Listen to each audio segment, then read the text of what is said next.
여러분 안녕하십니까. 전국 곳곳에서 동시다발적으로 산불이 확산되고 있습니다. 전국에서 30건이 넘는 산불이나 진화대원 2명이 숨지고 2명이 실종되고 6명이 다쳤습니다. 정부는 경남, 경북, 울산 지역에 오늘 저녁 재난사태를 선포했습니다. 지금 보시는 건 저녁 7시 30분 현재 산불 진화 작업이 진행 중인 곳인데요. 경남, 경북, 울산 지역 7곳에서 현재 산불을 끄고 있는 것으로 확인됩니다. 이 중 3으로 표시된 경북 의성과 경남 산청이 100만 제곱미터 이상 면적에서 대형 화재가 난 산불 3단계 지역인데요. 먼저 산청 진화 현장부터 연결해 보겠습니다. 이선영 기자, 진화 과정에서 인명피해가 났군요. 네, 그렇습니다. 산불 진화 현장에서 숨진 진화대원 2명 모두 근처 창녕군에서 파견된 대원들로 확인됐습니다. 이들은 어제 산청 산불로 진화 인력 협조 요청을 받고 창녕에서 산청 산불 현장에 투입된 건데요. 오늘 오후 3시 진화 현장에서 숨진 채 발견됐습니다. 이들과 함께 투입된 창녕군 공무원 1명과 진화대원 1명도 연락이 끊겨 소방당국이 GPS 위치 추적 등으로 수색하고 있습니다. 또 함께 파견됐던 다른 대원 5명도 연기 흡입 등으로 병원에 이송돼 치료를 받는 등 모두 9명의 사상자가 발생했습니다. 네, 불길이 잡히는 듯 했는데 오후 들어 다시 거세지지 않았습니까? 지금 진화 상황은 어떻습니까? 산림당국은 산불 진화헬기 40대와 장비 121대 등을 투입해 진화율을 70%까지 끌어올렸지만 오후 들면서 불은 재확산했습니다. 오후 5시 현재 진화율은 35%로 떨어졌는데요. 건조특보 속에 초속 15m의 강한 바람까지 불면서 불은 암자와 축사, 민가를 덮쳤고 도로까지 빠르게 번졌습니다. 산청 산불 연기가 진주와 하동, 사청까지 번져 해를 가릴 정도였는데요. 산림청은 산불 영향구역이 503헥타르로 늘었고 남은 불길이도 17.5km라고 밝혔습니다. 산청군 시천면 정동마을 주민 260여 명은 인근에 있는 한국선비문화연구원으로 대피했습니다. 산불 현장 인근 8개 마을에 대해 추가 대피령이 발령된 가운데 산림당국과 경상남도는 이번 산불 원인이 인근 목장에서 예초기로 풀을 베던 중 발화한 것으로 추정하고 정확한 화재 원인을 조사하고 있습니다. 지금까지 경남 산청군 산불 현장에서 MBC 뉴스 이선영입니다. 또 다른 산불 3단계 지역인 경북 의성으로 가보겠습니다. 의성에선 3지역에서 동시에 산불이나 주민 수백 명이 긴급 대피했습니다. 강한 바람을 타고 불이 빠르게 번지면서 현재 야간 진화 작업이 진행되고 있습니다. 이도훈 기자가 보도합니다. 산 정상에서 시뻘건 불기둥이 타오릅니다. 경북 의성군 안평면에서 오늘 오전 11시 25분쯤 성묘객의 실화로 추정되는 산불이 발생했습니다. 소속 5m의 강한 바람을 타고 빠른 속도로 번지는 사이 의성 금성면에서 오후 1시 57분, 안개면에서 2시 39분에 각기 원인을 알 수 없는 산불이 추가로 발생했습니다. 그쪽 불 올라오는 거 보고 하면 이쪽에 불길이 날아가 일로 붙어버렸는데. 세 곳에서 각기 난 산불은 서풍을 타고 의성 읍내로 향하며 민가와 논밭을 위협했습니다. 산 중턱에서 시작된 산불이 민가까지 덮쳤습니다. 마을엔 희뿌연 연기가 가득 찼습니다. 산림당국은 가장 높은 단계인 산불 3단계를 발령하고 진화 헬기 28대와 인력 1,600여 명을 투입했지만 일몰 전 진화율은 50%에도 채 미치지 못하는 상황입니다. 강한 바람에 대기가 메마른 탓도 있지만 의성 산불이 발생하기 전 이미 전국에서 크고 작은 산불 10개가 발생해 헬기 등 진화 자원을 추가로 확보하기 어렵기 때문입니다. 필요한 모든 헬기나 소방 자원들을 동원하고 있습니다. 다만 전국에 이제 여러 곳에서 이렇게 발생하기 때문에 의성군은 안평면과 인근 의성읍 철파리 주민 200여 명을 체육관으로 대피시켰고 군림요양병원 와상 환자 150명은 인근 안동으로 이송했습니다. 잘 몰라요. 지금 어떻게 되는 건 뭐 궁금하기도 궁금하고 죽겠습니다 지금. 불은 연기가 위험합니다. 그래서 여기도 지금 안전하지 않고 다른 곳 대피소를 빨리 알아봐야 되는 것 같습니다. 소방당국은 주민 대피와 민간 저지선 확보 이외에도 탄약고가 있는 육군 철파리 군부대와 고찰, 울남사, 한전의 송전탑 등 위험 지역엔 별도의 인력을 투입해 저지선을 확보 중입니다. MBC 뉴스 이도훈입니다.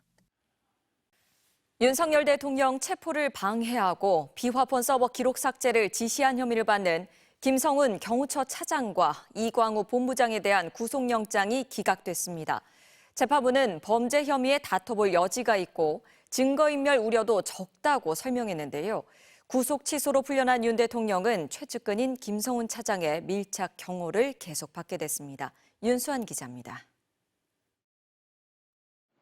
서울 서부지법 허준서 영장 전담 부장판사는 구속영장을 기각하면서 이례적으로 긴 기각 사유를 공개했습니다.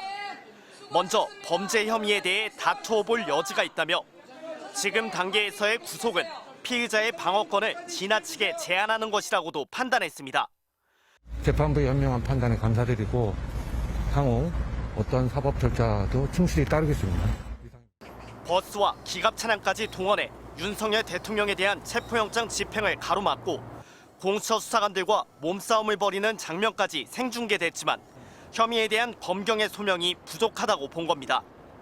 김 차장은 직원들에게 대통령실 비화폰 통신 기록을 삭제하라고 지시한 구체적인 정황까지 드러났습니다. 또 기록이 저장된 대통령실 서버에 대한 압수수색도 경호처가 가로막고 있습니다. 그러나 재판부는 필요한 증거 대부분이 충분히 수집됐다며 증거인멸 우려도 받아들이지 않았습니다. 비화폰 서버 기록 삭제 대통령 지시였습니까? 그런 지시가 어디 있습니까? 김 차장과 이 본부장은 앞서 경찰의 출석 요구에 수차례 불응하기도 했지만 재판부는 주거가 일정하고 나이와 경력 등을 고려하면 도망칠 염려도 없다고 봤습니다. 경찰 특별수사단은 기각 사유를 분석해 향후 수사 방향을 결정할 예정이라고 밝혔고 윤 대통령 측은 공수처의 위법 수사에 법원이 또 한 번 경고를 한 것이라고 평가했습니다. 대통령 구속 취소에 이어 김 차장 영장도 방어권 보장을 이유로 기각되면서 모든 이들이 누려야 할 권리가 오히려 이들에게만 특별히 살펴진 건 아닌지 논란이 뒤따를 걸로 보입니다. MBC 뉴스 윤수환입니다. 그런데 어제 김 차장 구속영장 실질심사에는 단 한 명의 검사도 참여하지 않은 것으로 파악됐습니다.